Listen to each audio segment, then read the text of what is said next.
स्वामी काज गुरुभक्ती पितृवचन सेवापती हेची विष्णूची महापूजा आन भाव नाही दुजा सत्य बोले मुखे दुखवे अनेकांच्या दुःखे हेची विष्णूची महापूजा आन भाव नाही दुजा निश्चयाचे बळ तुका म्हणे तेची फळ हेची विष्णूची महापूजा आन भाव नाही दुजा पांडुरंगा करू प्रथम नमन पांडुरंगा करू प्रथम नमन पांडुरंगा करू प्रथम नमन पांडुरंगा करू प्रथम नमन दुसरे चरणा संतांची दुसरे चरण संतांची दुसरे चरण संतांची जगपादाने कथेचा विस्तार जगपादाने कथेचा विस्तार जगपादाने कथेचा विस्तार जगपादाने कथेचा विस्तार माझे सद्गुरु दास तुका माझे सद्गुरु दास तुका माझे सद्गुरु दास तुका काय माझी वाणी मानेल संतांशी रंजवू चित्ताशी आपुल्या नमो ज्ञानेश्वरा नमो ज्ञानेश्वरा निवृत्ती उदारा सोपान देवा मुक्ताबाई नमो त्रिभुवन पावनी आद्यत्र जननी देवाची धन्य धन्य कनाथा तुमची पायी माझा माता नमो सद्गुरु तुकया ज्ञानदीपा नमो सद्गुरु सच्चिदानंद रूपा नमो सद्गुरु भक्त कल्याण मूर्ती नमो सद्गुरु भास्करा पूर्ण कीर्ती संपाद्य ज्ञानंच विधाय भक्तिं विलोकितो येन समाधि राजा वैराग्यवंतं सविचारयुक्तं नमामि जोगं शिरसा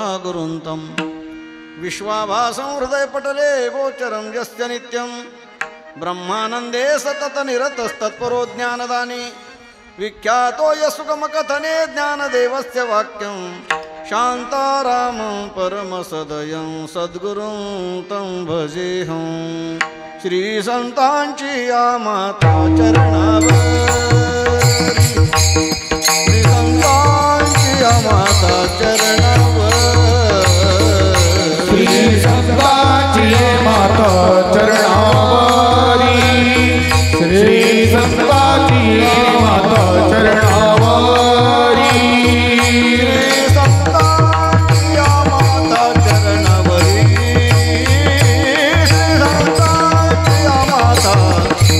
चरणावरी श्रीसंतांची या माता चरणावरी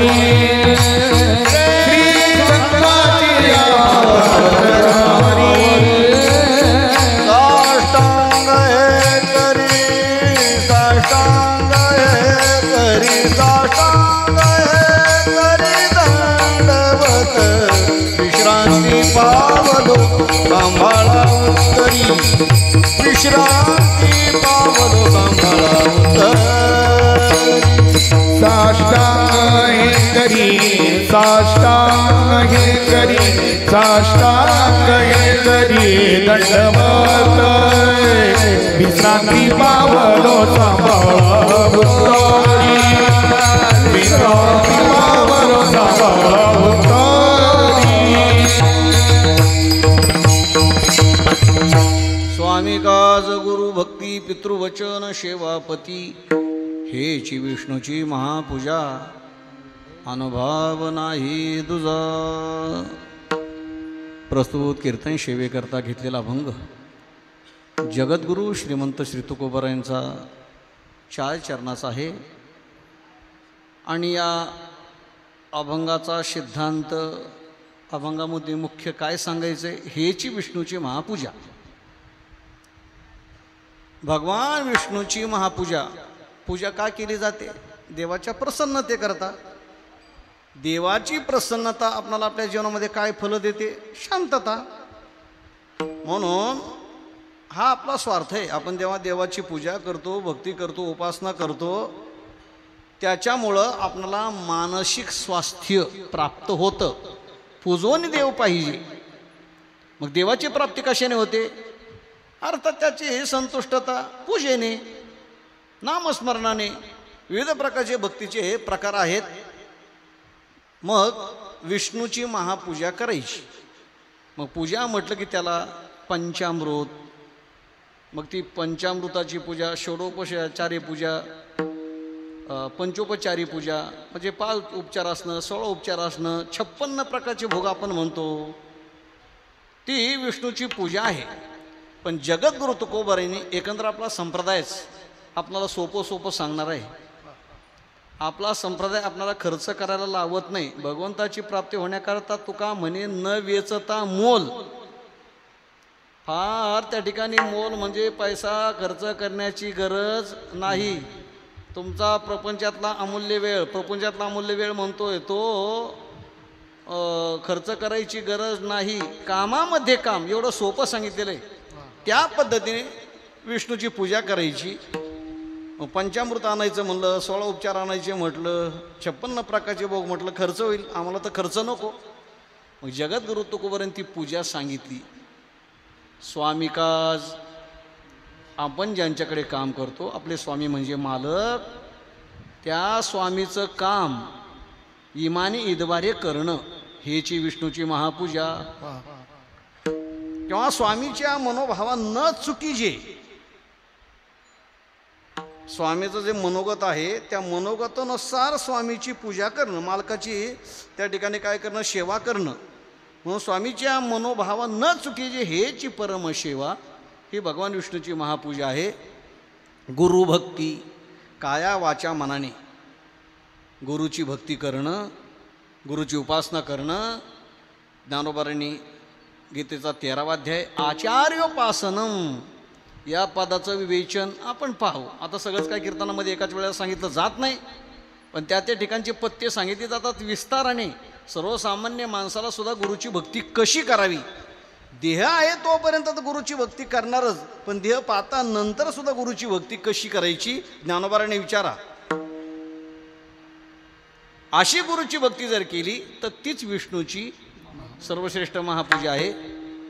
पितृवचन, पित्याची आज्ञा पाळणं. पितृवचनाची अमर्यादा न करणं. ऐका मंडळी, आपल्यापैकी कोण कोण भाग्यवान असतील की त्यांचे पिता, पिता हा शब्द ऱ्हस्व आहे, नाही तर तुम्ही करा पिता,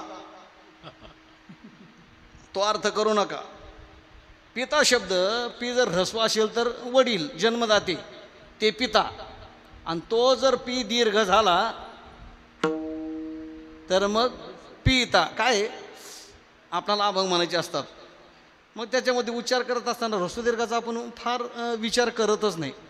अनुसार ऱ्हस्व दीर्घ काना मात्रा वेलांटी उकार बदललं तर अर्थ कोणीकडचे कोणीकडे जातो. हेच उदाहरण आहे की पिता, पी जर ऱ्हस्व वापरला, ऱ्हस्व शब्द जरा लवकर म्हणायचा आहे, आणि तो जर दीर्घ केला पिता, तर मग तो माणुसकी सोडून पिता आणि सर्व संसाराचं प्रपंचाचं वाटोळं करतो, तो पिता नाही. त्या ठिकाणी पिता म्हणजे जन्मदाता. मग आपल्या जन्मदात्याची अवहेलना न करणं म्हणून सांगितलं की कोणाकोणाचे पिता माता पिता जिवंत असतील, आपण स्वतःला भाग्यवान समजा आणि त्या पित्याची इत्यादी वस्तू आपण सेवा केलेलीच. पण जो काय कालावधी राहिला आहे त्यांची आज्ञा पाळणं. म्हणून ही सर्वश्रेष्ठ विष्णूची महापूजा आहे. ही सर्वश्रेष्ठ विष्णूची महापूजा आहे. प्रभू रामचंद्रांचे आपण वंशज आहेत. नुसतं रामकृष्णारे रामनामाचा जप नाही करत बसायचा. प्रभू रामचंद्र कोणत्या मर्यादेने वागले, कोणत्या मर्यादेने वागली, पित्याची आज्ञा त्या ठिकाणी कसं पालन केलं. खरं तर लोक रामायण ऐकतात पण महाभारत जगतात. काय करावं लोकांना. सप्ताहामध्ये खरं तर पूर्वपरंपरा काकडा गाथा भजन, दुपारच्या सत्रामध्ये ज्ञानेश्वरीचं प्रवचन कीर्तन. आता लोकांनी ते प्रवचन बंद करून टाकलं, मग रामायण घेतलं. सोपं सोपं सोपं सोपं, ठीक आहे रामायण घ्या, पण रामायण ऐकता पण महाभारत जगता. मला सांगायचं की हे रामायण ऐकायचं म्हणजे काय, रामायण जगायचं म्हणजे काय. कुठून सुरुवात आहे की प्रभू रामचंद्राचे जे पाय राजगादीवर बसणार होते, पडणार होते, सगळं अयोध्या नगरी सजलेली होती, जिकडे तिकडे आनंदी आनंद होता, गुढ्या तोरणे करीती कथा गाती गाणे, सगळी अयोध्या आनंदामध्ये होती की आता राम राजा होणार, राम राजा होणार, राम राजा होणार. पण तेवढ्यामध्ये प्रभूंच्याकडे बातमी आली की तुला वनवासामध्ये जायचे. प्रभू रामचंद्रांनी नाविलाजाने नाही, दात खड्या खात नाही, रडत कडत नाही. आता काय म्हणावं ह्या म्हाताऱ्याला, म्हातारापांचा चळ वगैरे असं अमर्यादेने बोलून नाही, तर चेहऱ्यावरची रेष किंवा थोडंसंही मन कलुषित न होता, वर्णन तर असं आहे बुवा की थोडंसंही मन कलुषित न होता, एवढा त्या ठिकाणी राज्यारोहणाचा सोहळा पार पडत असताना आणि अचानक बातमी आली की तुला 14 वर्षाचा वनवास, 1-2 दिवसाचा नाही, 14 वर्षाचा वनवास. आणि प्रभू रामचंद्रांनी तो स्वीकारावा. याला म्हणतात हे जी विष्णूची महापूजा, पितृवचन, सेवापती आणि आपल्या पतीची सेवा. कारण आमच्या माता भगिनींच्या करता शास्त्राचा नियम आहे, पती हाच परमेश्वर, त्यांना पतीची सेवा सोडून वेगळी ईश्वराची सेवा करण्याची आवश्यकता नसते, करावी. पांडुरंगाचं दर्शन आपण करतो, भगवान शंकराचं करतो, गणपतीची पूजा करतात, करायला हरकत नाही.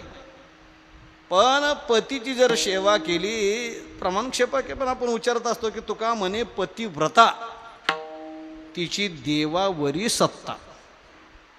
पतीच्या मताला अनुसरून जी माता आपलं जीवन व्यतीत करत असते ना बाबा, देवावर सुद्धा, निसर्गावर सुद्धा तिची सत्ता प्रस्थापित होत असते. सावित्रीने आपल्या पतीचे प्राण निसर्ग नियमाच्या विरुद्ध आणले की नाही, सूर्य मावळतीला जायचा थांबवलं की नाही, ही पातिव्रत्याची काय आहे, शक्ती आहे, सामर्थ्य आहे. आणि भरपूर उदाहरणं आहेत. मग अशी जी पतिव्रता असते ना, बस तिला वेगळी देवाची पूजा करायची गरज नाही. हेची विष्णूची महापूजा आन भाव नाही तुझा. महाराज सांगतात आम्ही शास्त्राचं अवलोकन केलं, यापेक्षा वेगळा भाव भगवान विष्णूच्या पूजेचा कुठेही व्यक्त केलेला नाही. आणखीन भगवान विष्णूची पूजा कशाने होते? सत्य बोले मुखे, आपल्या वाचेने खरं बोलणं. सत्यम ब्रूयात, सत्यम वद. ज्या शास्त्राच्या 8 प्रकारच्या आज्ञा आहेत ना, त्याच्यामध्ये सत्यम वद, वाणीने खरं बोलावं. खरं बोलणं हे तप आहे. ज्ञानोबाराने विचारलं की ज्ञानेश्वरी सारखा अद्वितीय असामान्य ग्रंथ कसा निर्माण झाला की गीते ऐशे गोड आतुडले. मग ज्ञानोबारा त्याचं उत्तर देतात, माझ्या वाचे सत्यवादाचे तप बहुत कल्प केले. ज्ञानोबारा सांगतात मी काही केलं नाही, खरं बोलण्याचं तप. म्हणून वाणीने खरं बोलणं, त्या वाणीमध्ये एक प्रकारचं तेज येतं, तेज सामर्थ्य येतं. आणि मग तो बोलेल तसं होतं. आपण बोलतो तसं होत नाही. का होत नाही? जे काही प्रमुख कारण आहेत वाणी निस्तेज होण्याची. वैकुंठाशी गुरुवर्य घोलेबाबा आमचे सांगायचे, बुवा लोकाचा खाऊन खाऊन वाणीचं तेज गेलं ना. निंदा करून करून, चाहडी करून करून, असत्य बोलून बोलून वाणीमध्ये तेजच नाही. मग आपण भरपूर म्हणतो की हा आमका जावा तमका व्हावा, याचं असं व्हावं तसं व्हावं, होत नाही. खरं बोलणं फार मोठं तप आहे, वेगळं त्या ठिकाणी काही करायची गरज नाही. सत्य बोले मुखे, हेची विष्णूची महापूजा. दुखवे अनेकांच्या दुःखे, दुसऱ्याच्या दुःखाने दुःखी होणं हे संतत्वाचं, साधुत्वाचं प्रमुख असं लक्षण आहे. दुसऱ्याच्या दुःखाने, दुसऱ्यावर संकट आल्याने सुखी होतो, त्याने ओळखून घ्यायचं आपण पापी आहेत. पापी आहेत, पापी. जितकं दुसऱ्यावर संकट येईल, दुसऱ्यावर विघ्न येईल, कोणी आजारी वगैरे पडला, संकट वगैरे आला, अपघात वगैरे झाला, आनंद होईल ना, आनंद वाटेल ना. आता सध्या आपण बांगलादेशीचं उदाहरण ऐकतोय. बांगलादेश, कोणावर तसं संकट येऊ नये कोणी असलं तरी, पण जेव्हा त्या ठिकाणी संकट आलं, भारतातल्या, हिंदुस्थानमधल्या काही लोकांच्या उकळ्या फुटल्या. उकळ्या. पापी आहेत, पापी. यांचा अंतरात्मा खूप पापी. हे समाज कंटक आहेत. दुसऱ्याच्या दुःखाने दुःखी होणारा तो संत आहे, आणि दुसऱ्याच्या त्या ठिकाणी सुखाने सुखी होणारा संत आहे.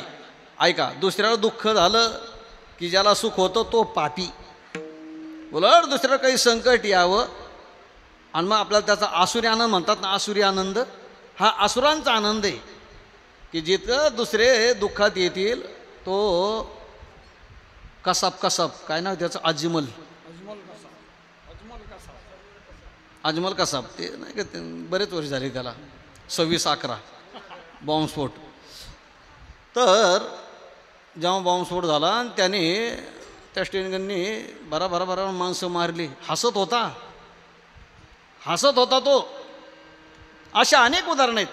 अरे दुसऱ्याच्या दुःखाने दुःखी होणारा तो संत आहे आणि दुसऱ्याच्या दुःखाने सुखी होणारा त्याला जंतसुद्धा म्हणता येत नाही, तो समाजकंटक आहे.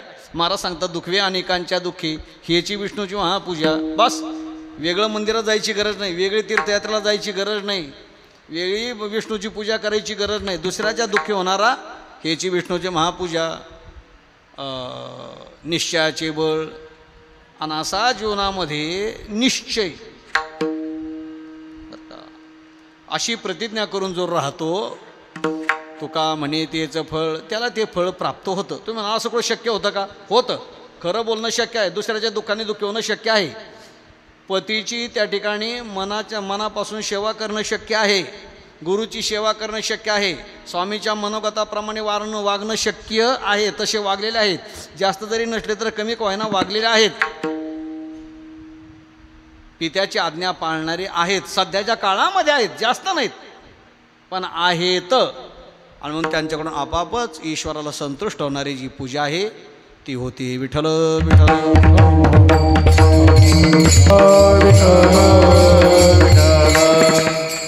नेहमीच आम्ही अभंगसेवेकरता घेतला की त्याचा शब्दशः भावार्थ सांगत असतो, थोडक्यात सांगायचा असतो. मी थोडासा विस्ताराने सांगितला आणि नंतर एकच पद घेणारे सेवापती, कारण ज्यांच्या निमित्ताने सेवा आहे त्यांनी सौभाग्याचं लेणं घेऊन आपली जीवनयात्रा संपवलेली आहे. हे आमच्या माता भगिनींची इच्छा असते. एवढ्या पतीशी अनन्य असतात व अरे काय या भारतभूमीची संस्कृती आहे. जरा पाश्चात्य संस्कृती भारताची संस्कृती जरा याचा विचार करा, जरा टॅली करा. डोक्यामध्ये आपल्या काही मेंदू असेल, जरा काही ज्ञान असेल, करावं. अनेक अज्ञानी लोकांना आपल्या भारतीय संस्कृतीशी नफरत आहे. नफरत ठेवू नका आणि ठेवण्याच्या अगोदर विचार करा. पाश्चात्य संस्कृती आणि भारतीय संस्कृती, पती आणि पत्नी म्हणून जेव्हा एकमेकाच्या सहवासामध्ये येतात त्याला आपण विवाह म्हणतो. तेचपासून आमच्या माता भगिनी ज्याच्याशी आपला विवाह झाला, लग्न झालं, त्याच्याशी एकनिष्ठ असतात. बाबा आपल्या आईवडिलांचा त्याग करतात, कुळाचा त्याग करतात, कुटुंबाचा त्याग करतात, आवडीनिवडीचा त्याग करतात आणि पतीशी आणि त्या पतीच्या कुटुंबाशी एकरूप होतात. पतीचा जिव्हाळा म्हणून सासुऱ्याचे साहिजे, पतीचा जिव्हाळा म्हणून सासुऱ्याचे साहिजे, पतीचा जिव्हाळा म्हणून सासुऱ्याचे साहिजे, पतीचा जिव्हाळा म्हणून सासुऱ्याचे साहिजे. एरवी वाहिजे चामाची मोठ, एरवी वाहिजे चामाची मोठ, एरवी वाहिजे चामाची मोठ, एरवी वाहिजे चामाची मोठ.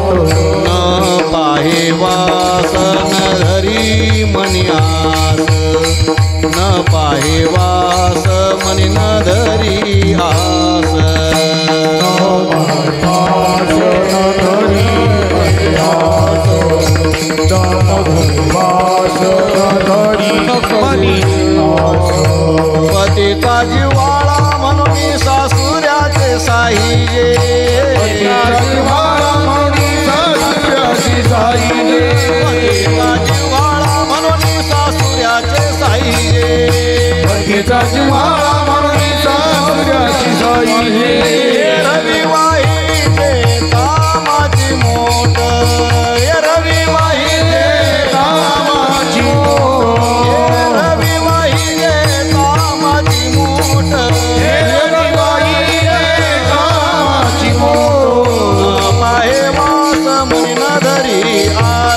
न पाहे वास मनी न धरी आस न पाहि वास मनी न धरी आस न पाहि वास मनी न धरी आस पतीचा जिव्हाळा आपला ज्याच्याजवळ विवाह झाला लग्न झाला अगोदर ओळख नसते 18 वर्षी जरी लग्न म्हटलं तरी अगोदर 18 वर्षाचा जो कालावधी आहे ओळख नाही पूर्वीचा काळ आहे आताचं काय विचारू नका पण तरी काय का होईना 15-16 वर्षाचा तरी कालावधी ज्याच्याशी आपला विवाह होणार आहे प्रेम म्हणा तुम्ही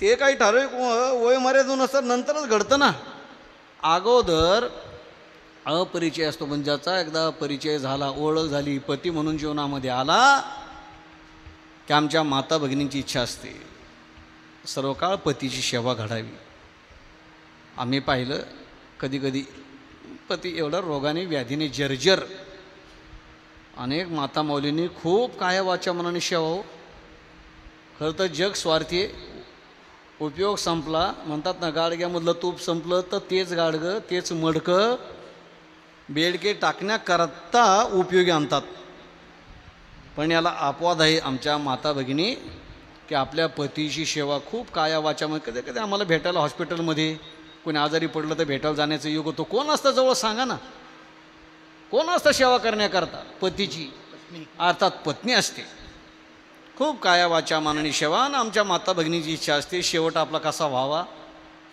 भरल्या कपाळाने म्हणजे आपण सौभाग्याचं लेणं घेऊन जावं पतिवियोगाचं दुःख आपणाला भोगावं लागू नये भले स्वार्थ असेल पण त्यांची इच्छा असते आणि ती शास्त्र मान्य आहे आणि म्हणून अशा पतिव्रता माऊलीपैकी आणखीन एक वाक्य सांगतो तुम्हाला आणि मला तिथूनच सुरुवात करायची तुमचा परमार्थ असो समाजकारण असो राजकारण असो की आणखीन काही असो तुम्ही एखादा उद्योगपती असा किंवा एखादा व्यावसायिक असा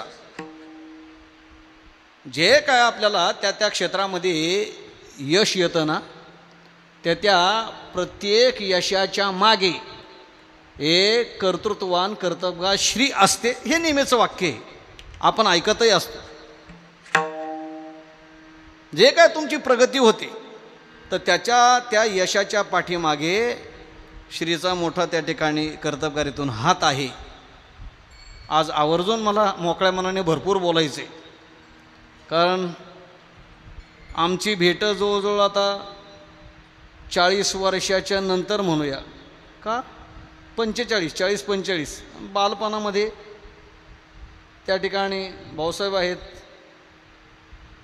त्यांचे चिरंजीव विश्वनाथजी सुसऱ्याच्या संबंधातून लहानपणी बरोबर राहिलेलो आहोत खेळलेलो आहोत अनेक वेळा काही बालपणच्या आठवणी येतात व्याख्यानामध्ये वक्तृत्वामध्ये बोलत असताना किंवा व्यवहारामध्ये दैनंदिन व्यवहारामध्ये बालपणाच्या आठवणी येतात आणि याव्यात कधीतरी आपण बालपणामध्ये जावं आणि मग आता हे 40-45 वर्षाची आठवण माझं वय 53 म्हटलं 8व्या-9व्या वर्षीच आळंदीला देऊला गेलो आहे मग त्याच्या अगोदर अगदी बालपणी काय 4-5 वर्षाचा 3-4 वर्षाचा असेल तेव्हा माझे परमपूज्य पिताश्री नारायण बाबा झिंजुरके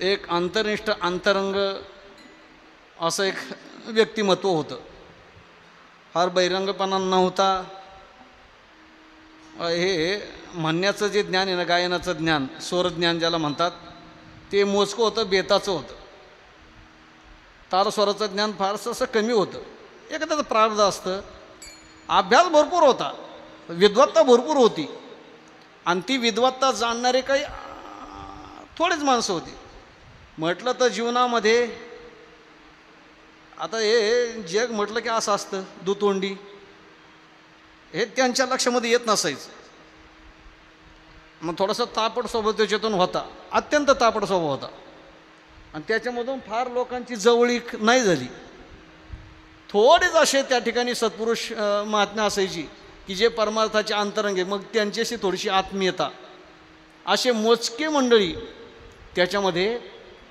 आता आमच्या भगिनी माता त्यांचे पतिराज विश्वनाथ विठ्ठलराव रक्ताटे, त्यांना रक्ताटे भाऊसाहेब, बाकीचं नाव माहिती नाही. याच नावाने सुसऱ्यामध्ये, सुसऱ्याच्या परिसरामध्ये आणि तेव्हा संप्रदायामध्ये खूप त्यांनी सुसऱ्यामध्ये पारमार्थिक कार्याच्या संबंधातून फार मोठं कार्य केलं. काही नोकरी व्यवसायाच्या निमित्ताने जेव्हा सुसऱ्यामध्ये राहणं घडलं, नुसते राहिले नाहीत, नोकरी निमित्ताला केली, पण त्याच्यामधून त्यांनी ती संधी शोधून आमच्या परिसरामध्ये आजही सुसरे गाव हे पारमार्थाकरता, भक्तीकरता अग्रेसर आहे, अन्नदानाकरता अग्रेसर आहे. अजूनही त्या ठिकाणची वारकरी परंपरा उज्ज्वल परंपरा आहे. शुद्ध पद्धतीने वारी करणारी, भजन करणारी मंडळी आहेत. आणि मग हे सर्व संस्कार निर्माण होण्याकरता आणि निर्माण झालेले संस्कार टिकण्याकरता याला कारणीभूत आदरणीय रक्ताटे भाऊसाहेब. आता वय वाढलंय, वय झालंय, ऐकू येत नाही, पण अजूनही त्यांची स्मृती. मगाशी कोण आलं म्हटलं, सुसरेकडे म्हणून जेव्हा भेटली श्रीकांत, म्हणजे केव्हाचं नाव अजूनही त्यांना ते आठवतं आहे. आणि त्या आठवणीतूनच त्यांनी आज मला या सेवेकरता बोलवलं आहे. खरं तर माझ्या वयाचे त्यांचे नातूच आहेत, त्यांचे मुलं माझ्याच वयामध्ये आहेत. आणि या ठिकाणी आल्याच्या नंतर भाऊसाहेबांचे चिरंजीव विनायकराव कमलाकर, आता विनायकराव, त्यांनी आठवण सांगितली की नारायण बाबा म्हणजे माझे वडील जेव्हा सुसऱ्याला यायचे, मी सांगितलं की ते जास्त जात नव्हते, फिरत नव्हते, फार तर सुसऱ्याला सप्त्याला आल्याचं आठवते. मलाही आठवते लहानपणी सुसऱ्याला सप्ताहाला यायचो, मग ती वारकरी मंडळीचा समूह, त्याच्यामध्ये भजन करायचं. एकदा मला चांगला सुसऱ्यामध्ये शॉकही बसला होता, लाईटचं काहीतरी खटपट चालू होती सुसऱ्यामध्ये अशी, तेवढं ते आठवते. आणि मग कमलाकर सांगतात की नारायण बाबा येत असताना त्या टायमाला मला पेढ्या आणायची. मग भाऊसाहेब म्हणायचे, नारायण बाबा या असं मुलांना सवय लावू नका वगैरे. पण त्याच्यामधून तेव्हापासूनचा तो अंतरंगी असा प्रेमभाव, त्या प्रेमभावातून आज आवर्जून एवढ्या दूरपर्यंत येऊन या मातेच्या सेवेच्या निमित्ताने, निमित्त आहे कोणतं की आईंचं वर्षश्राद्ध, पण त्या निमित्ताने या सर्व आठवणीला, सर्व संबंधाला उजाळा देणं. म्हणून त्या माध्यमातून थोडेसे दोन शब्द, आम्ही एवढा वेळ घेत नाही, लय खाजगी बोलतही नसतो, पण पारमार्थिक संबंधातून हा संबंध आला आणि तो संबंध टिकून आहे. त्याच्यामधून त्यांनी सांगितलं की ग्रंथ आहेत, भरपूर ग्रंथ, केवढा ग्रंथाचं त्यांचं कपाटी, केवढा ग्रंथाचं सांभार आहे. त्या सर्व ग्रंथाचं आयुष्यभर वाचन केलं, त्याप्रमाणे जगले, म्हणूनही त्यांच्या पारमार्थिक जीवनामधली यशस्वीता आहे. आणि ही यशस्वीता त्यांना त्या ठिकाणी प्राप्त होण्याकरता या मातेचं योगदान हे आहे. सुलोचनाताई त्यांचं योगदान आहे. खरं तर या मंडळीने कधी आपल्या संसाराकडे, प्रपंचाकडे पाहिलंच नाही, बरोबर आहे ना? संसाराकडे, प्रपंचाकडे काही पाहिलंच नाही, लक्ष दिलंच नाही. यांचा हा संसार खरं तर भगवंताच्या कृपेने, नवे नवे भगवंताने यांचा प्रपंच केला म्हणा, एवढं आहे. पण पारमार्थिक कार्य मात्र निष्ठेने केलं आणि त्याच्यामधूनच थोर थोर महात्म्यांना सुसऱ्याला आणणं. संप्रदायातील सर्व दिग्गज, धोंडा महाराज, एकनाथ महाराज खंदारकर, साखरे महाराज, वैकुंठराव शेठल बाबा घुले, मोठे बाबा, ही सगळी मंडळी, वैद्य बाबा, ही सगळी मंडळी त्या ठिकाणी आणावी.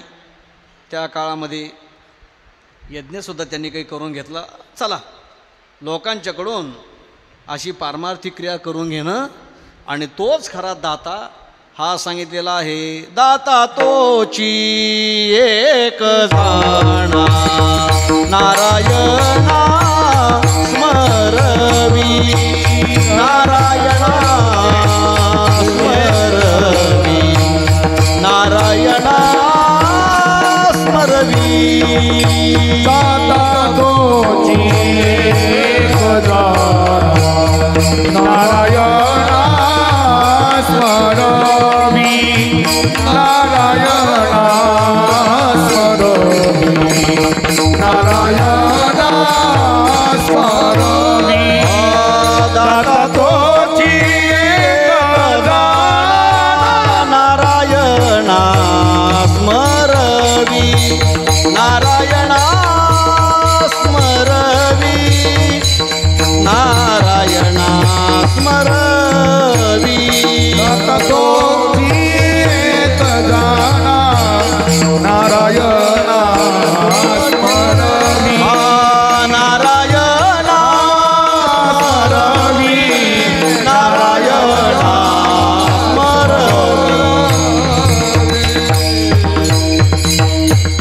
दाता तोच एक जाणा. दान अनेक प्रकारचं आहे, पण त्याच्यामध्ये सर्वश्रेष्ठ दान जो नारायणाचं भगवंताचं स्मरण अनेकांच्याकडून करून घेतो, नामस्मरण करून घेतो, तो खरा देणार आहे. नाहीतर मग अनेक नाशिवंते काय न सरे हाय ज्याच्याने. अनेक प्रकारचं जे दान आहे ना ते संपणार आहे. अन्नदान, दुपारी जेवले, आता आपण जेवणार आहे, पुन्हा संध्याकाळी जेवावं लागणार आहे ना. द्रव्यदान एकदा दिलं, दुसऱ्या वेळचं काय, दुसऱ्या वेळचं काय. म्हणून एक मंदिर, आता या ठिकाणी आपण ज्या पवित्र परिसरामध्ये आहोत, मौनगिरी राष्ट्रसंत स्वामी महाराज यांच्या समाधीच्या प्रांगणामध्ये आहोत. आता मंदिर म्हटलं की तिथं अनेकांना आश्रय. मग काय आपले ज्याला कुठं आधार नाही, भिकारी मंडळी आपण म्हणतो, बसतात बिचारे देवाच्या दरबारामध्ये. ते देणारे सद्भक्त त्यांना आपल्या परीने काही दान देतात. एक असा भिकारी बसलेला, दया आली, खिशात हात घातला, 1 रुपया काढला, त्या भिकाऱ्याच्या ताटामध्ये टाकला. नाशिवंतता सांगतो दानाची. भिकाऱ्याच्या ताटामध्ये टाकला, ते भिकाऱ्याने पाहिलं रुपया, उचलला आणि फेकूनच दिला. आता ज्याने टाकला होता तो म्हटला, रे बाबा, मी तुला रुपया दान म्हणून त्या ठिकाणी टाकला आणि तू फेकून दिला, मला रुपयाचं काय येत आहे. आता भिकाऱ्याला सुद्धा कधी रुपयाचं काही येत नाही. काय येतं रुपयाचं सांगा. चहा तरी येतो का म्हणे, रुपयाचा चहा येतो का. अरे ते म्हणे ते खरंच आहे, रुपयाचं काहीच येत नाही. अगदी गुटक्याची पुडी सुद्धा रुपयाला येत नाही. काय तो रुपयाचं. मग काय म्हणणं आहे तुझं, चहाला पाहिजे का. मग 10 रुपये काढले, टाकले. टाकल्याच्या नंतर मग जरा थांबला. साहेब मोठे दिसता, तुमच्याकडे पाहिल्यानंतर वाटतं की बाबा भरपूर तुम्ही कमाई करत असाल. 10 रुपये, तर 10 रुपयाने काय होणार तुमचा, 1 कप चहाच येईल ना. नाश्ता होणार आहे का, नाश्ता होणार आहे का. अरे म्हणले ते खरंच आहे, नुसता चहा करून काय करायचं आहे, नाश्ता झाला पाहिजे. नाश्ता काय, 30 रुपये. मग त्याने आपले 30 रुपये टाकले. एखादा नाश्ता झाला. दुपारचं काय, 100 रुपये टाकले. म्हणले दुपारचं भागलं, संध्याकाळचं काय, पुन्हा 100 रुपये टाकले. म्हणले 1 दिवसाचं भागलं, उद्याचं काय. ते बी होता, ए बाबा रोज किती लागतात. चहाला 10 रुपये, नाश्त्याला 30 रुपये, दुपारचं जेवण 100, संध्याकाळ जेवण 100, किती झाले 240 रुपये. 240 गुणिले 8, 8 दिवसाचं. अरे म्हणलं 8 दिवसाचं भागलं, नंतर काय करू. म्हणलं बाबा महिन्याचं भागलं. वर्षाचं काय, आता कुठपर्यंत सांगू. हे जे दान आहे ना, हे नाशिवंत आहे, हे संपणार आहे. याला काहीतरी मर्यादा आहे. पण भगवंताचं नामस्मरण करून घेणं किंवा एखाद्याला दुष्कर्मातून परावृत्त काढून त्या ठिकाणी सदाचारामध्ये त्याला परिवर्तित करणं आहे का. दुष्कर्म करणार आहे म्हणून संतांचं कार्य भूतलावर येण्याचं काय काम सांगितलेलं आहे. आम्ही वैकुंठवाशी आलो याची कारण अशी, बोललेले जे ऋषी साच भावे वाता झाडू संतांचे मार्ग आडराने भरले जग. हे जग जे अज्ञानाच्या आडरानामध्ये भरलेलं आहे, वावरत आहे, त्यांना त्याच्यातून बाहेर काढून सत्कर्माला लावण्याकरता आणि मग संत समाजामध्ये येऊन त्या लोकांच्याकडून सत्कर्म करून घेऊन त्याच्याद्वारा वाढविले सुख भक्तिभाव धर्म कुळाचार नाम विठोबाचे कुळाचार नाम विठोबा वाढावया सुख भक्ती भाव धर्म कुळाचार नाम विठोबाची कुळाचार नाम विठोबाची वाढावया सुख भक्ती भाव धर्म कुळाचारी नाम विठोबाचे कुळाचारी नाम वाढावया सुख भक्ती भाव धर्म कुळाचारी नाम विठोबाचे कुळाचारी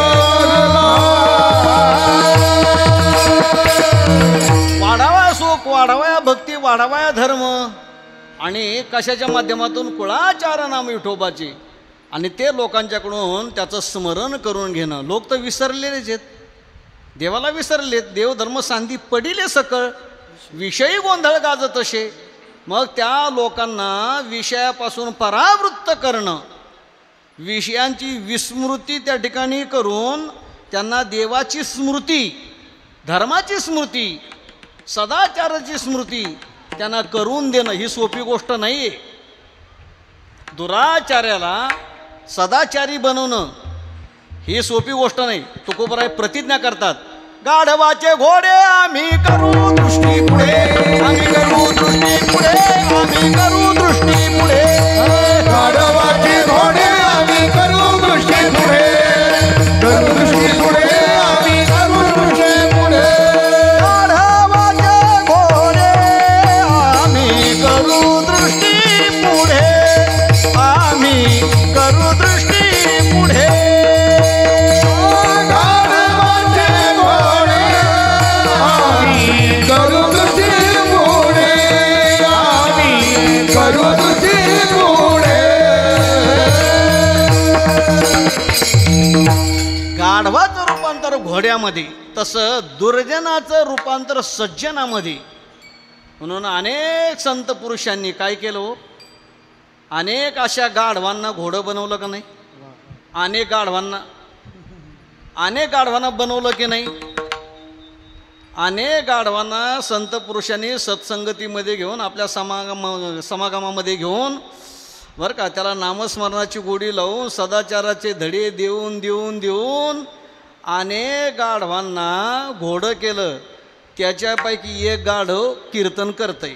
मी तुम्हाला म्हणत नाही बुवा, मी तुम्हाला म्हणत नाही. आणि खरं आहे म्हटलं तर आम्ही जर आळंदीला गेलो नसतो, ज्ञानोबारांच्या सहवासामध्ये, ज्ञानोबारांच्या नगरीमध्ये राहिलो नसतो, सद्गुरू जोग महाराजच्या परंपरेतील सर्व आमचे गुरुजन मंडळी यांच्या चरणाजवळ बसून काय नाही 4 वर्ष जे अभ्यास केला, काय अभ्यास हो. आमची बुद्धी म्हणजे चाळणी कळते ना, पीठ चाळायची चाळणीसारखी बुद्धी हो. जसं त्या चाळणीमध्ये तुम्ही पाणी ओतलं, किती मिनटात चाळणी भरल? नळ सोडला चाळणीमध्ये, किती मिनिटांनी चाळणी भरेल?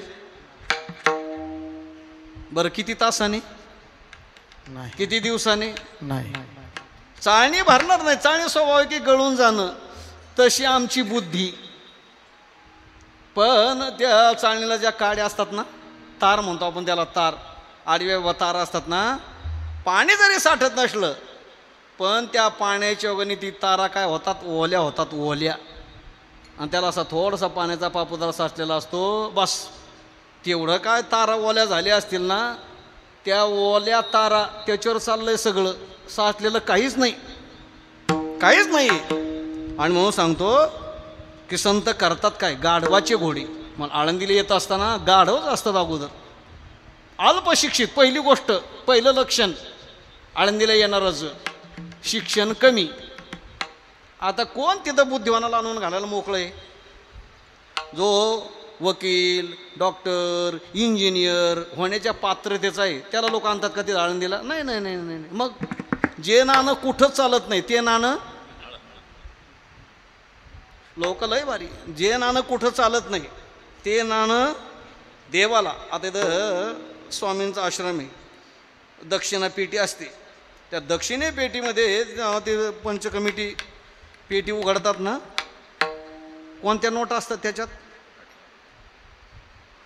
शिकटवलेल्या, फाटलेल्या. लोकांचा कसा समज आहे, कारण देवाला काही कळत नाही, आपल्यालाच कळतं. नोट टाकलेली कळते पण फाटकी टाकलेली कळत नाही, असा लोकांचा समज आहे. तर म्हणतात ना, जे नाणं कुठं चालत नाही मग ते देवाला. लोक लय गमतीचे. कीर्तनकाराच्या पाकिटामध्ये अशा अर्ध्या करांच्या नोट झाल्यात. कीर्तनकार काय तक्रार करत नाही, तो काय बोलत नाही. आणि बोललं तर कोण जबाबदारी घेणार? कोण त्या ठिकाणी चांगला मुलगा आळंदीला देतो? नाही देत ना. मग म्हणतात ना, हे खोटं नाणं जे कुठं चालत नाही ते तिथं आळंदीला मुलं घेऊन आली की आमचे गुरुजन म्हणत असतात, अहो शाळा शिकवा. शाळा शिकल्याशिवाय अभ्यास नाही होत ना, शाळा शिकवा. अहो काय करावं, शाळेत जातच नाही, गेला तर अभ्यास करत नाही. तिथं जाऊन काय करतो, दुसऱ्या मुलाला मारतो, तक्रारी आणतो, त्याच्या भांडणाला आम्ही कंटाळलो, शाळेत जात नाही. मग शाळेत नाही जात तर मग त्याला काहीतरी जनावरं वगैरे घेऊन देता आहे, जर्शी गाया म्हैशी काहीतरी घेऊन जा, त्याला काही दुधाचा उद्योग शिकवा, पोटपाण्याचा जीवन जगायचं आहे. तो म्हणजे तोही प्रयोग करून पाहिला. गाई म्हैशी तोही सांभाळत नाही, दूध काढत नाही. 4-2 दिवस केलं, नंतर तेही मलाच करावं लागलं. झालं का? अरे मग काय शेती उद्योग काहीतरी शिकवा त्याला, शेवटी जीवन जगायचं आहे. म्हणजे शेती त्याला येत नाही, त्याच्यातही काही करत नाही, नुसतं झोपून राहतो. मग असं नाणं कुठं आणायचं? आळंदीमध्ये. असं गाढव म्हणतो तो शब्द आहे ना, गाढवाची घोडे कामी करू दृष्टी. संत काय करतात, आपल्या सहवासामध्ये घेऊन आशांना सुद्धा काय करतात, जवळ घेतात, त्यांचा उद्धार करतात. आणि मग बाबा ठीक आहे, मग तो कुठंच चालत नाही तर कुठंच काही करत नाही ना, मग आमच्याकडे ठेवा, ठेवून घेतात. आणि मग 4-2 वर्षे त्याने श्रद्धेने इंद्राणीचं स्नान, माऊलींचं दर्शन, प्रदक्षिणा, वेगळ्या प्रगतीचे कीर्तन, मग श्रवण करत करत करत करत त्याचा भाग्योदय उदयाला येतो. आणि मग तो कीर्तन ऐकत ऐकत श्रवण करत करत करत करत एक दिवस कंबर बांधतो. मग कोपरगावला येतो मोहनगिरी महाराजांच्या आश्रमामध्ये. मग तिथं कीर्तन, मग कंबर बांधून लोकांना सांगतो, हात वर करा, टाळी वाजवा, त्याच्याशिवाय उद्धार नाही. हे घडतं कसं? म्हणून तुम्ही प्रत्येक कीर्तनकाराची मुलाखत घेत चला, तुम्ही अगोदर कसे होते करत जा ना. जेव्हा भेटतील ना, काहीतरी पूर्वचरित्र विचारत जा. तो जर शहाणा प्रामाणिक असेल तर सांगेल, नाही तर चोरून ठेवतील. प्रत्येकजण हेच सांगेल की अगोदर असाच होतो. आळंदीला गेलो, एखाद्या संताच्या सहवासामध्ये राहिलो, आणि मग कीर्तन करायला लागलो, मग कथाकार बनलो. मग सांगायचं कारण की गाढवाचे घोडे आम्ही करू दृष्टीपुढे, अशी संत परंपरा. आणि मग अशा संत परंपरेतून, त्या विचारातून रक्ताटी भाऊसाहेब राहिले. अशा निक्या वारकऱ्यांच्या सहवासामध्ये गणपत नाना देशमुख, अशा गणपत नानांच्या सहवासामध्ये ते दैवाले भाऊसाहेब वगैरे असे त्यांचा तो ग्रुप असायचा. असे निके वैष्णव हे माणसं पैशाकरता जगले नाहीत, नवे पैशाकडे त्यांची पाठच होती. पैसा हा त्यांच्या ध्यानामानाचाही विषय नव्हता, केवळ सदाचार, केवळ भक्ती. या ठिकाणानंतर आमचे वावरे महाराज त्यांनी सांगितलं की भाऊसाहेब कीर्तन करायची किती? 4 तास, 4.5 तास, 5-5 तासाचं कीर्तन. किती? 4 तासाचं कीर्तन. 4 तासाचं कीर्तन झालं तर मला वाटत नाही तुम्ही तर कोणी थांबाल म्हणून. त्यांचं कीर्तन 4 तास, 4.5 तासाचं. ते गणपत नाना देशमुख, म्हणजे ज्यांचा वैराग्याचा प्रभाव यांच्यावर, हे संसारिक. गणपत नाना संसारिकच, पण वैराग्याचा प्रभाव हे भाऊसाहेबांच्यावर असा पडला. गणपत नाना ते यायचे 6-6 तासच कीर्तन करायचं, आणि मग सप्ताह सुरू करून द्यायचं म्हटली. म्हणजे विणा उभा करून द्यायचा, आणि जे निघून जायचे मग ते महिन्याने येतील की 2 महिन्याने येतील. मग ते आल्याशिवाय कालच कीर्तन नाही, कालच कीर्तन केल्याशिवाय सप्ताह पूर्ण नाही. मग 2 महिन्याचा सप्ताह, 4 महिन्याचा सप्ताह. म्हणून सांगायचे की गणपत नाना गावात आले की लोक जवळ येतच नसायचे. का? आणा विना आणि भजन करू म्हणायचे. आणि एखाद्याच्या गळ्यात विना दिला मग त्याने तो गावाने चालवायचा. आता कोणत्या श्रद्धेची नाही आहेत, पण पूर्वीचे लोक होते निष्ठावान, अशा महापुरुषांच्यावर श्रद्धा होती. त्या निष्ठेतून त्या मुशीत रक्ताटे भाऊसाहेबांचा परमार्थ झाला. सांगितलं की त्याने तो परमार्थ केला आणि तो करण्याकरता, तो सिद्ध होण्याकरता या मातेचं सुकृत, या मातेचं कार्य कधी त्रास नाही. मी विचारलं, कधी आरडाओरड नाही. आलेल्या लोकांना विशेष करून अन्नदान, काहीतरी 2 घास खाऊ घालावेत, अशा पद्धतीची खूप खूप खूप आवड. बस जीवन एक दिवस मरायचंच हो. तुम्हाला आपल्याला सगळ्याला मरायचं आहे. मृत्यू लोकाची कोण चिरंजीव होणार इथं? भरपूर ज्याच्याकडे सत्ता संपत्ती ती रावणासारखे.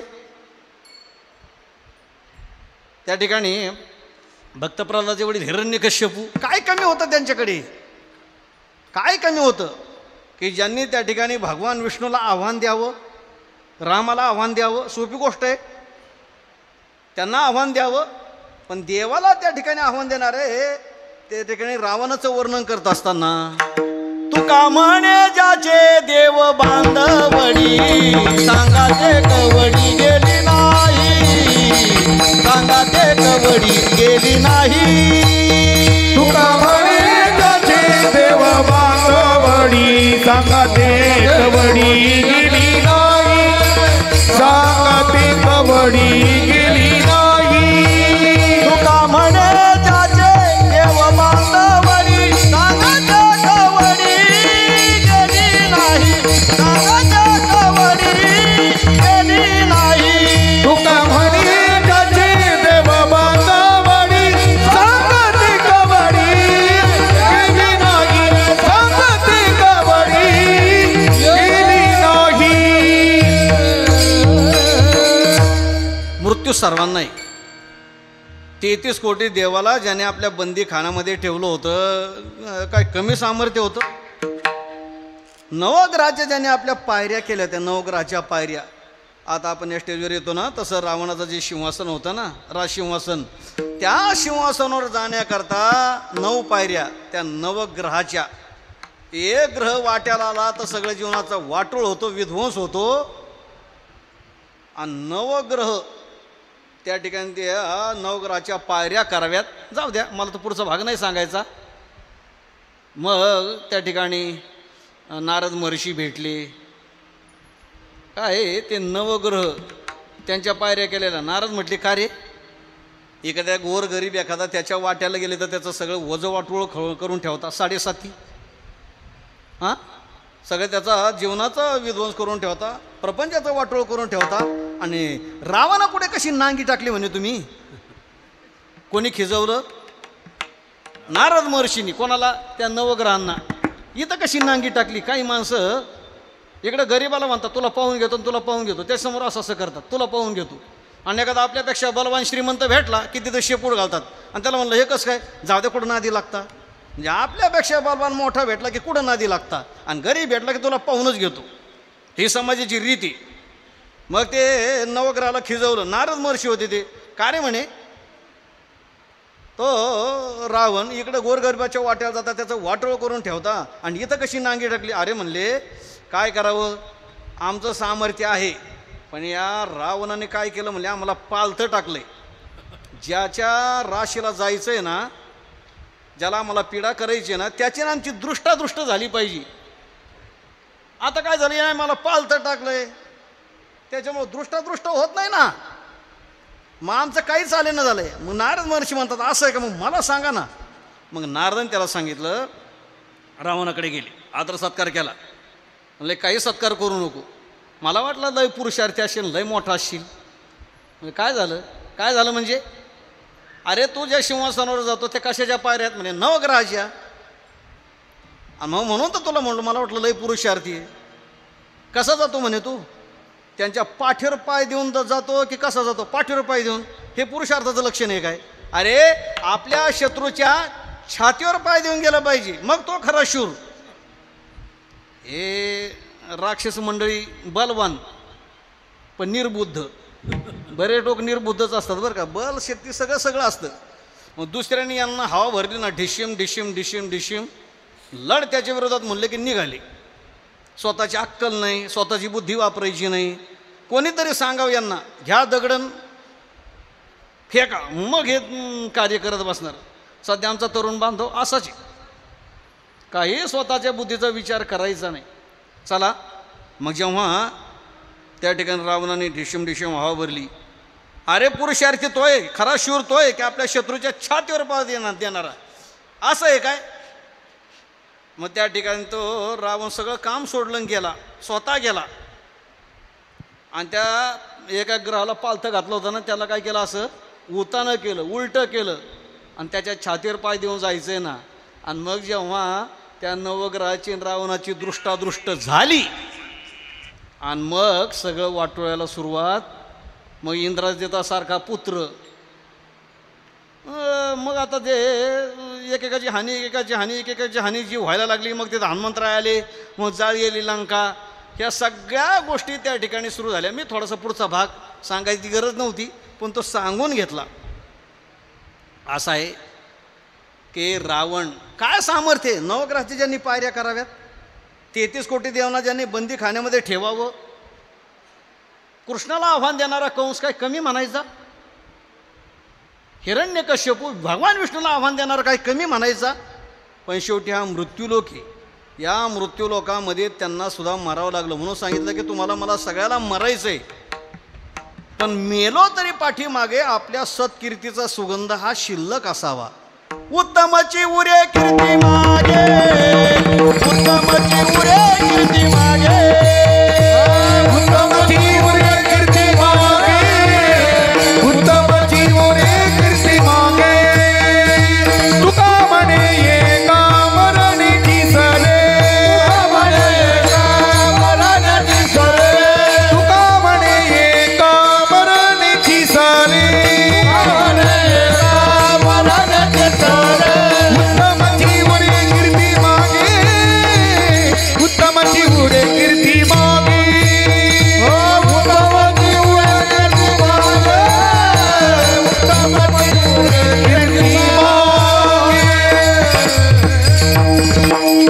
मग मेल्याच्या नंतरही पाठीमागे, मृत्यूच्या नंतरही पाठीमागे आपण शिल्लक असावं. देह जरी गेला तर किरीतीच्या रूपाने, ज्याला नाव तुकामणी जियावे सत्कीर्तीने बरवे, सत्कीर्तीने बरवे.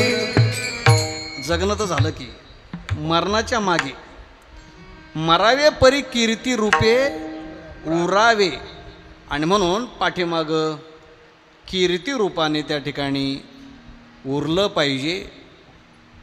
म्हणून त्याच्याकरता सत्संगती आहे, त्याच्याकरता नामस्मरण आहे, त्याच्याकरता संतांचे विचार, त्याच्याकरता ग्रंथ. म्हणून भाऊसाहेबांनी किती त्यांच्याकडे ग्रंथ, आज भले मोठे 2 गाठोडे भरून ग्रंथ आणलेत, आणखीन काही ग्रंथ आहेत.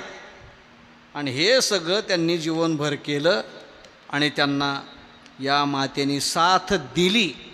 आणि म्हणून अभंगामध्ये पद आहे कोणतं, सेवापती. पतीची सेवा करणं, पती सेवा करणं, त्या ठिकाणी खाणं पिणं, चहा पाणी, नाश्ता पाणी वेळच्या वेळेला देणं, औषध पाणी हे वेळच्या वेळेला देणं, ही तर सेवा आहेच आहे. पण त्यांची जी सद्वृत्ती असेल ना, त्याच्यामध्ये सहकार्य करणं, त्याच्यामध्ये सहकार्य करणं. पूर्वीचा काळ होता, मी जसं आता गणपत नानांचं नाव घेतलं आहे ना, तसे आमच्या त्या परिसरामध्ये मच्छिंद्र भाऊ मचे याच वृत्तीची पती पत्नी संसार प्रपंच एवढे त्या ठिकाणी अनुयायी मंडळी, शिष्य मंडळी, पण कधीही कोणाकडे कोणत्याही प्रकारची याचना केली नाही. प्रारब्ध असतं म्हणा, द्रव्य घेतलं नाही. ते नारायण पाटलांनी एकदा उदाहरण सांगितलं, म्हणले भेटायला गेलो भाऊ, असेच उन्हाळ्याचे दिवस, घरात काहीच नव्हतं, दोघं पती पत्नी दुपारपर्यंत उपवाशी होती. पण जात असताना, पूर्वीचा काळ होता, गुरुच्या भेटीला, संतांच्या भेटीला, दर्शनाला तसं कसं जायचं, म्हणून म्हटले 2 पायले गहू घेऊन गेलो होतो. योग कसा असतो पा, घेऊन गेलो आणि मग तिथं गेल्यानंतर दर्शन घेतलं, ते ठेवलं. आणि मग भाऊंनी आपल्या पत्नीला सांगितलं, तुला म्हटलो ना देव काळजी करतो, देव देतो. मग ते घेतलं, दळण केलं, दळून आणलं, मग स्वयंपाक केला आणि मग जेवण केलं. हे पत्नी अशा काळामध्ये जेव्हा आपल्या पतीच्या त्या वृत्तीमध्ये सहभागी होते, यालाच म्हणतात हेच विष्णूची महापूजा. थोडंसं त्या ठिकाणी आता तर तुमचा अनुभव आहे, एवढा प्रगत काळ आहे, थोडंसं कमी अधिक झालं. अनेक संसारिक लोकांचे अनुभव, आम्हाला तरी काय अनुभव नाही, पण बरोबर तुम्ही आम्हाला कीर्तन सांगण्याकरता सांगत असतात, ह्या गोष्टी विशेष आहेत. मग आताचे लोक सांगतात, महाराज थोडंसं जरी त्या ठिकाणी बाजारामधून आणताना एखादी वस्तू कमी आणली किंवा आणू नाही शकलो, किंवा काही कमी अधिक प्रमाणामध्ये पैसे असतील, बाबा आता बाजार करू, पुढच्या वेळा करू, असं काहीतरी लोटालोटी केली तर लगेच बायको हातपाय आदळते, लगेचच्या लगेच त्या ठिकाणी दुरुत्तर करते.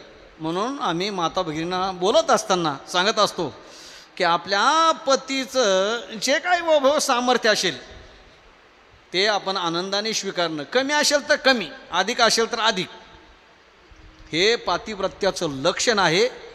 आणि अशा पतिव्रता धर्माने वागणं तुकोबाराय सांगतात हेची विष्णूची महापूजा, हीच विष्णूची महापूजा, हेची विष्णूची महापूजा, हेची विष्णूची महापूजा, हीच विष्णूची महापूजा, हीच विष्णूची महापूजा, हीच विष्णूची महापूजा, हीच विष्णूची महापूजा. अनुभव नाही तुझा, अनुभव नाही तुझा, हीच विष्णूची महापूजा, हीच विष्णूची महापूजा.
विष्णूची महापूजा, देवाची पूजा, पूजोने देव पाहिजे.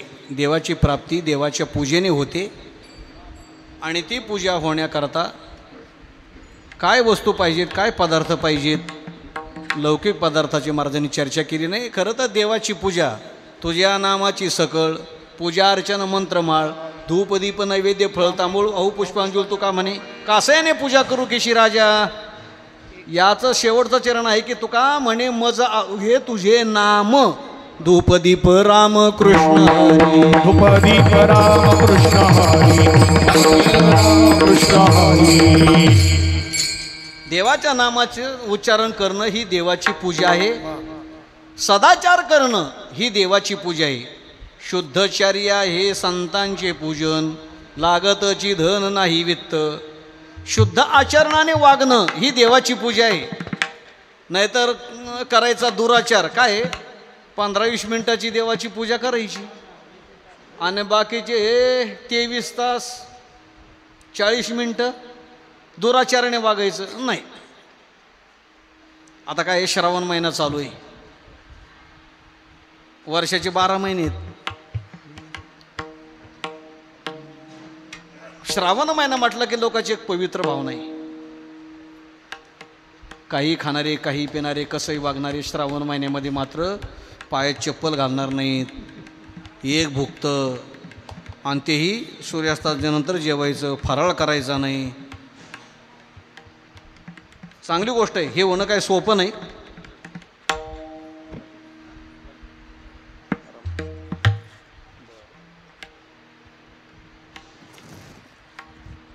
पण हे वागणं केवळ श्रावण महिन्यापुरतं. एकदा श्रावण महिना संपला की मग त्यांचं वागणं पाहावं. मला सांगायचंय की कायम सदाचारामध्ये राहणं, चांगला आचार करणं ही देवाची पूजा आहे. शुद्धचर्या, शुद्ध आचरण, शुद्ध वागणं ही देवाची पूजा आहे. तशी जगद्गुरु तुकोबारायांनी पूजा सांगितली की आपल्या स्वामीचं काम करणं, गुरुची आज्ञा पाळणं, त्याचप्रमाणे पित्याची आज्ञा पाळणं, पतीची सेवा करणं, मुखाने खरं बोलणं, दुसऱ्याच्या दुःखाने दुःखी होणं. बस यापेक्षा सर्वश्रेष्ठ दुसरी देवाची पूजा कोणती असत नाही आपल्या जीवनामध्ये. हे सगळे जे सगळ्या प्रकाराने त्या ठिकाणी आपल्याकडून जीवन व्यतीत व्हावं किंवा यातला एक जरी प्रकार आपल्याकडून घडला, एक जरी, तरीसुद्धा ती सर्वश्रेष्ठ देवाची पूजा असेल. बस देवाची पूजा असेल. पहा, 1 घडेल, 2 घडेल, एखादा भाग्यवान असेल 4 घडेल, 6 घडेल, 6 प्रकार सांगितले. आणि असा जर जीवनामध्ये निश्चय केला तर जीवनामध्ये आपण ज्या इच्छेप्रमाणे भगवंताची संतुष्टता हे फळ या निश्चयाने आपण प्राप्त करून घेऊ शकतो. आणि ते प्राप्त करून घ्यावं.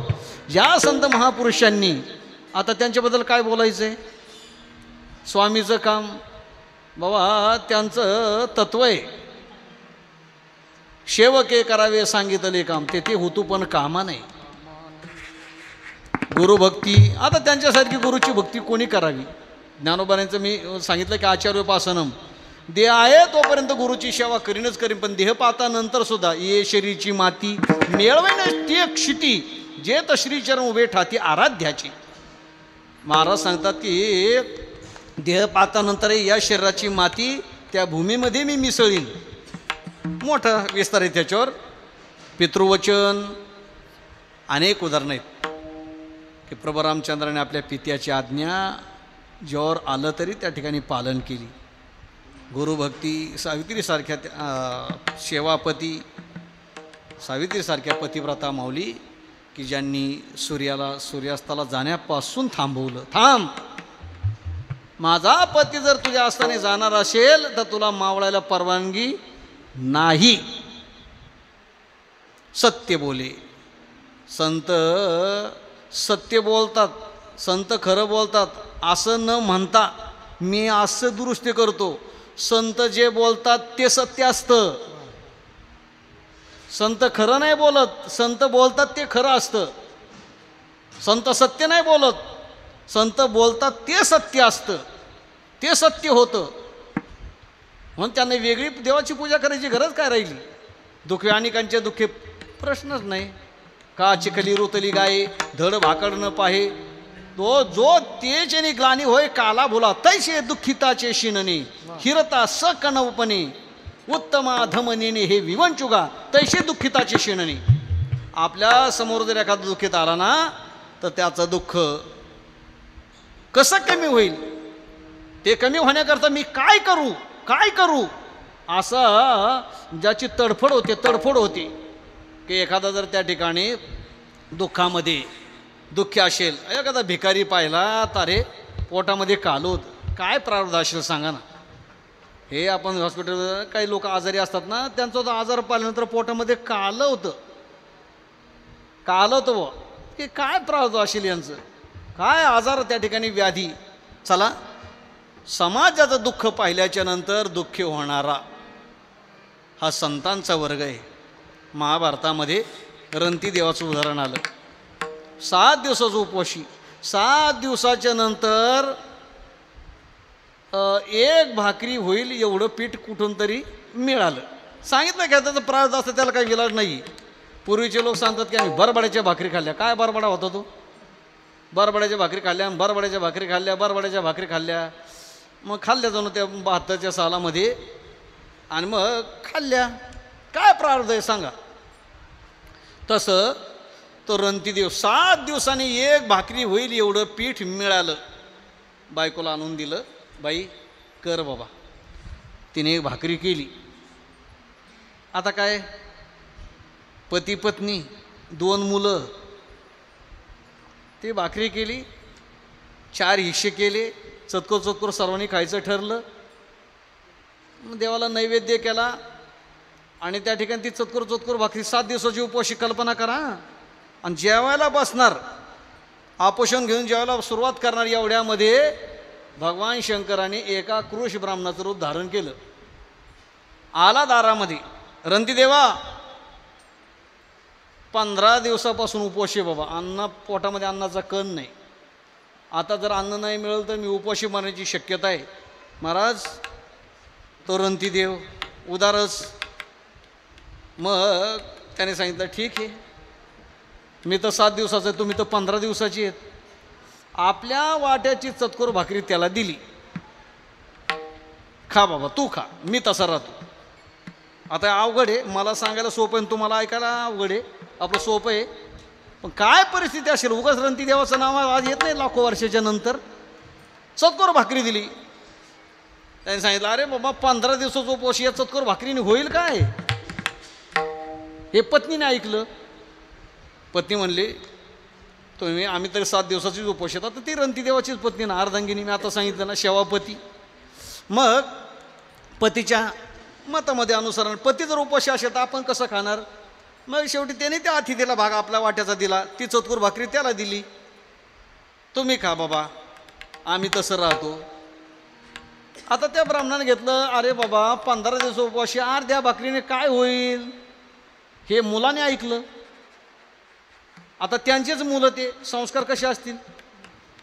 मुलं म्हणतात, आता आमचे आई बाबा उपवाशी, आणि आम्हीच कसं हॉटेल ढाब्यावर जाऊन खायचं. सध्याचे चिरंजीव घरामध्ये आई वडील तसे, इकडे ढाब्यावर चालतात.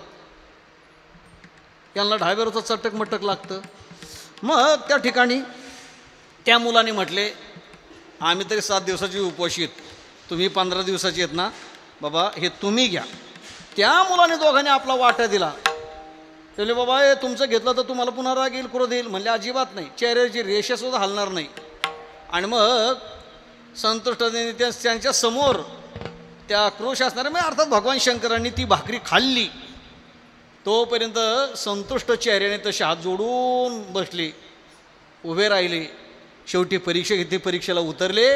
आणि मग भगवान शंकर मूळ स्वरूपामध्ये प्रगट झाले. म्हणले, धन्य आहे बाबा, अरे 7 दिवसाचा उपवास माझ्या अंगावर शारी आली. 7 दिवसाचा उपवाशी, एकच भाकरी झाली. ठीक आहे बाबा, तू शहाणा म्हणून तुझ्या वाटेची भाकरी दिली, पत्नीने द्यावी, मुलांनी द्यावी, आणि मग मी तुमच्यावर संतुष्ट आहे म्हणे. काय मागायचं ते मागा. भगवान शंकर जेव्हा रंतीदेवाला म्हणतात ना, त्या भगवान रंतीदेवाने काय मागितलं? नत्वहम कामये स्वर्गम न राज्यम न पुनर्भवम. मला राज्य नको, मला स्वर्ग नको, मला पुन्हा उत्तम जन्म नको. कामये दुःख तप्तानाम आर्तीनाम आर्तनाशनम. कामये दुःख तप्तानाम. काय संतांची इच्छा असते?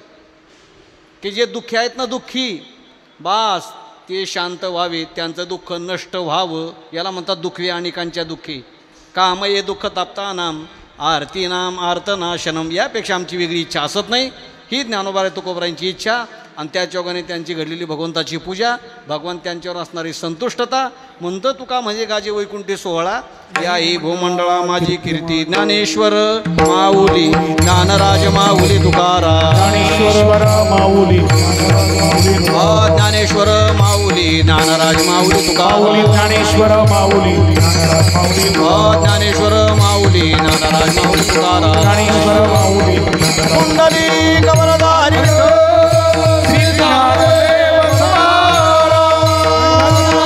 भगवान की जय. ज्ञानेश्वर माऊली. सेवा थांबवतो.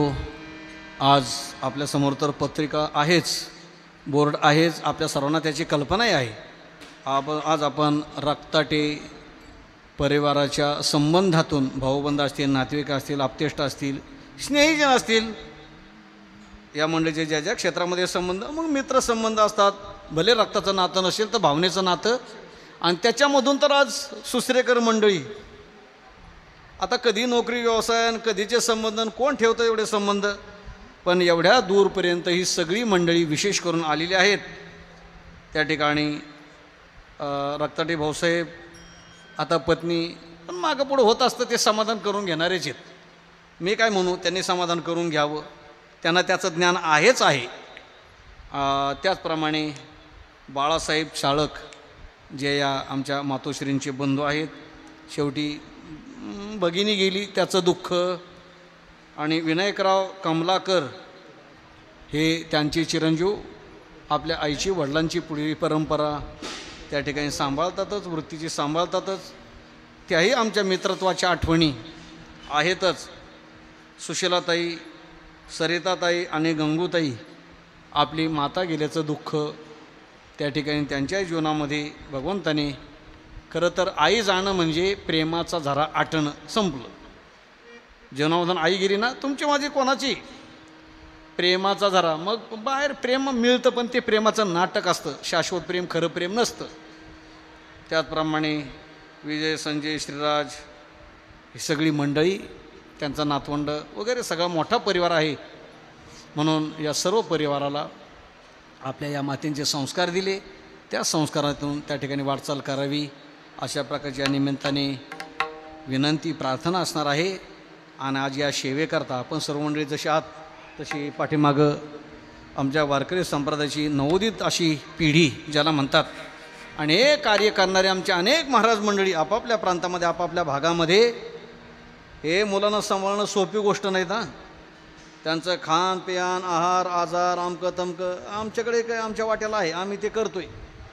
त्यांचे स्वभाव, भांडण, तंटे, काही कमी आधी झालं तर पुन्हा आईवडिलाच्या तक्रारी, हे सगळ्या गोष्टी सहन करत केवळ वारकरी संप्रदायाची उज्ज्वलता, संप्रदायाची वृद्धी, वाढ या हेतूने आमचे महाराज मंडळी हे सर्व कार्य करतात. संतोष महाराज दीक्षित यांच्या माध्यमातून नादब्रह्म आध्यात्मिक वारकरी शिक्षण संस्था पिंपळगाव राहता, त्याचप्रमाणे रामकृष्ण महाराज आहेत, बाराहाते महाराज आहेत, वक्ते महाराज आणि सगळी टाळकरी मंडळी.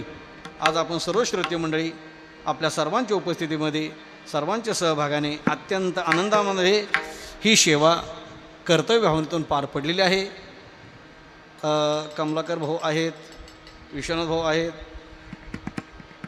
40-45 वर्षाच्या नंतर आपण आठवण ठेवली, बस यापेक्षा जीवनामध्ये भाग्यांकिंग असेल काय. आणि म्हणून असाच प्रेमभाव भविष्यामध्ये टिकून राहावा अशी सद्भावना या निमित्ताने व्यक्त करतो.